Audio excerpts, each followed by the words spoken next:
Hi, welcome to Chat with Sonlight. Like Sonlight's curriculum offerings, we will explore homeschooling through the lens of a literature-based, Christ-centered education.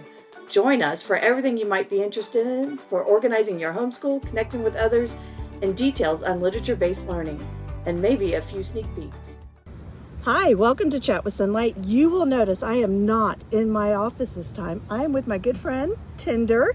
She is here. We're in Tyler, Texas today. We just met up to have some lunch, and I wanted to introduce you to Tinder, not Tyler, and just talk about using Sonlight, being a sales curriculum consultant, as well as how do you homeschool with medical crisis going on in your family or with yourself?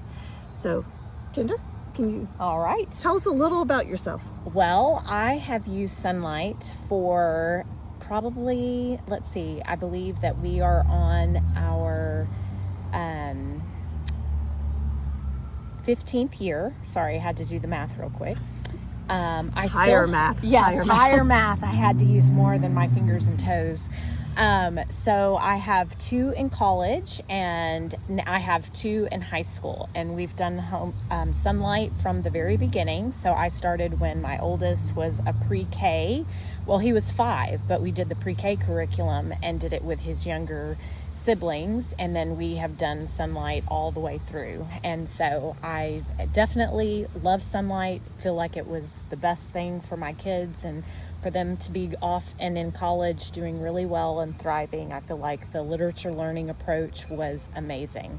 So in that love of learning, I've enjoyed being able to actually help Sonlight and be a convention floor rep for them for the past several years. Which is how we met. That's right. Many moons ago. We will not talk about How many? No. How many? It's been a few. And I just want to point out, because as you were talking, I wanted to say, so your oldest started kindergarten basically using pre-K, and it did not hinder him one bit.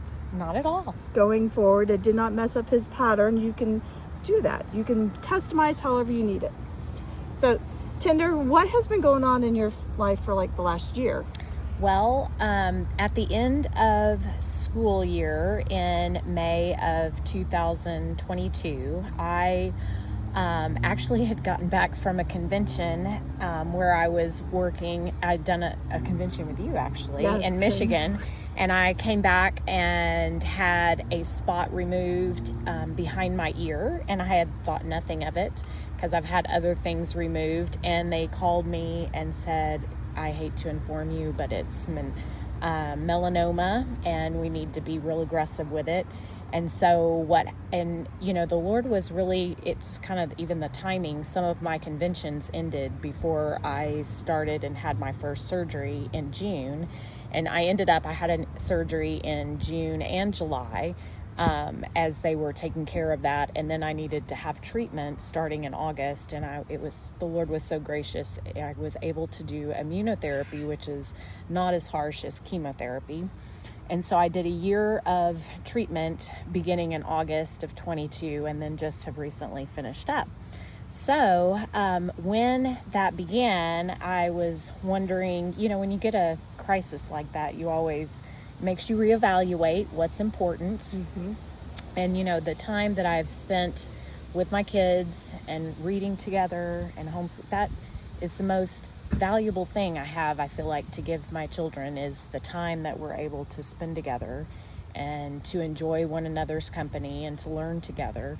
So I'm just so thankful that we kept doing that. And really, I was wondering, I was not immune compromised, so I was able to kind of keep going with my life as usual, other than making adjustments for lots of extra doctor's appointments. Lots of extra appointments. Sitting for treatment every month. I had an IV treatment where I'd have to sit for several hours. So I was just so grateful that, it made me reevaluate, but I didn't, I was like, well, I'm doing where my priorities are, what's important to me as relationships and with my kids. And I don't know how long I've got, but whatever time I have, I'm going to enjoy being with them. And So we kept trucking right along, and so my kids would make adjustments. It's nice that they're older, so they can be self-directed, and as I would say, hey, I'm out this afternoon because I have treatment, they are able to work independently. That Sonlight has really, it does a good job of being able to help them work independently, be self-motivated learners. But we still do, we do Sonlight a little bit different than not all of, we're doing level 200 this year, History of the Christian Church. And last year we were doing level 100. So I still would read a lot of the Bible and the history books together and to do the discussion questions, because my kids have we've so enjoyed our time together in the mornings of reading that they were like, Mom, we don't want you to stop reading to us as you get to high school. So even though Sonlight has been designed, you can let an independent learner just read and you just discuss with them. I still kept back a few of the books and we would read together because that's what we have enjoyed. And that's 200s of I enjoyed. 200 has the Westminster Catechism. Yes. And even though I'm Southern Baptist is where I go to church. Obviously, we don't teach Westminster Catechism in the Southern Baptist Church. I absolutely enjoyed going through the Westminster Catechism. Yes. So that was a foundational, going through the questions with my kids when we did it. I don't know how you guys, just having that open discussion, and some of the rabbit trails we would go off of. Exactly. Yeah. What do you mean? He says, the word says this. This is what you believe. So how have your kids, how did they deal with you being, going through your medical crisis? Yes. I guess, at first, when you hear the word cancer and everything, there were tears and we were a little bit of fear, but as we reminded ourselves of, that God is faithful, and no matter where we find ourselves, those kind of eased up. But I know that when we were at some functions, I had friends would send me pictures that my youngest she would come sit and be real snuggly and want to lay on me or hold my hand. And so she was just very affectionate, which I just think that was part of her just wanting to be close. Her being the baby. Yes, her being the baby while we were dealing with that. And so and we got to talk about it, but I think they voiced their concerns and stuff. And then, in a way, they're still kids. If they were like, oh, this is just something Mom's got to do. And so, we've had our few moments and we've talked about stuff, but they did really good.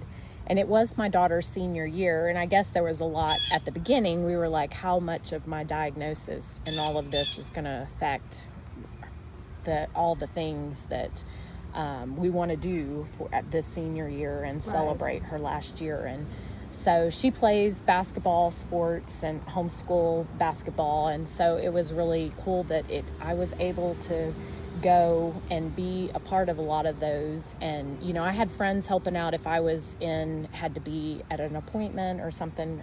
People were helping get my kids where they needed to go with all the practices and stuff that come. Not saying it takes a village, but it takes friends. Hey, we're meant to live in community. So, right. that's part of what God did not intend for any of us to do this alone. So, yes, we are meant to live in community.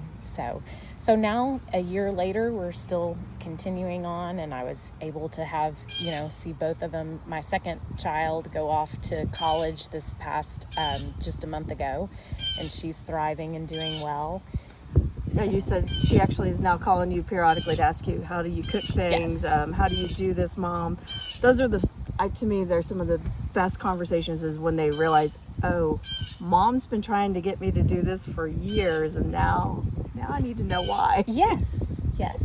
Or it's like that's what I thought, is I always helped in the kitchen, that maybe I knew, and it's like, it's not the same thing when you're in charge and having to figure out the timing of all the different things that you're cooking to make sure they're all ready at the same time. Tinder and I had talked earlier that's one of the things her daughter's asked about. And then you have your son moved out too. He's junior, correct? Yes, a junior studying mechanical engineering. So So for right now, I have very science-minded kids because he's mechanical engineering, and then my daughter is nursing. And then my son that's a junior in high school, he's saying he would like to be an engineer too. So that, and then my daughter that's a freshman, she's like, I don't know what I want to be, Mom. I'm like, you still got time. We got lots of time to figure it out. 8 years till you graduate college. That's right. You're good. That's right. So Tinder, you really, even though you've gone through, to me it was a crisis. As a friend, we all shed our own tears over the same thing, and try not to tell you when we cried.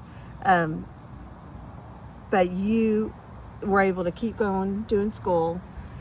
Things really didn't change a lot except for your schedule, it sounds like, and then a lot of heartache and readjusting at home. And Sonlight's really been able to come along and keep you guys going, because there's an instructor guide, whereas not all curriculums are set up that way. Yeah. And if you don't know, you'll see Tinder at a few conventions next year. She has not quit going. It's one of my favorites. I'm excited. We think there's 2 different conventions we'll work together next year. Maybe more, maybe not. We don't know. We'll see. Surprise if you come see us. Be sure you look us up. Is there anything, so Tinder, I always ask this on a podcast. Is there any advice you would give to a mom? So usually I say any mom thinking of homeschooling, my thought directed towards you as a mom that's going through, whether your child's having a medical or there's just medical needs. And I could see even having to take care of a elderly mom or dad in your family. Is there advice you want to give them? Well, I think, and that's with the instructor's guide and different things, that ability to, even though it might not get checked off on the day that you want to have it done, but just the slow and steady wins the race. It doesn't have to look exactly like 36 weeks. Right. If it gets stretched out and we're reading some in the summer, that's okay. If you have to do an appointment and just you don't get everything done, that's okay. You can just check off the certain things and pick up where you left off, and it doesn't have to be so rigid. So, but I do think that just that daily habit of reading together, being together, discussing, as you're able to, and I think that it's so much more rewarding than even the academics. It's just, that's what is most important, is being able to have those conversations of faith and to impart those beliefs with our kids in so that they'll be ready to face whatever comes. I agree. I absolutely agree that those are the conversations that are more important, whether they get their math right or wrong. Having the conversation of the family faith, their faith, what they understand, and just an understanding and a deepness will take them farther in life than any math equation ever will. Now, it's been quite a few years, but when my kids were younger, we had my husband's parents, live with us for a while because he had Parkinson's and needed help. And that was such a great, I'm so glad my kids younger had that. We had to do doctor's appointments, and we were always adjusting that way as well. But my kids learning to care for their grandparents and being around things like that, so that they would be comfortable. And when we're using a wheelchair or a walker, and we know not to walk fast, and be able to look after other people's needs more than our own. I think that I'm just so thankful that it's not just what we've done the last year, but our whole life, that Sonlight's just been a great fit for us to be able to meet whatever life throws at us. Yes.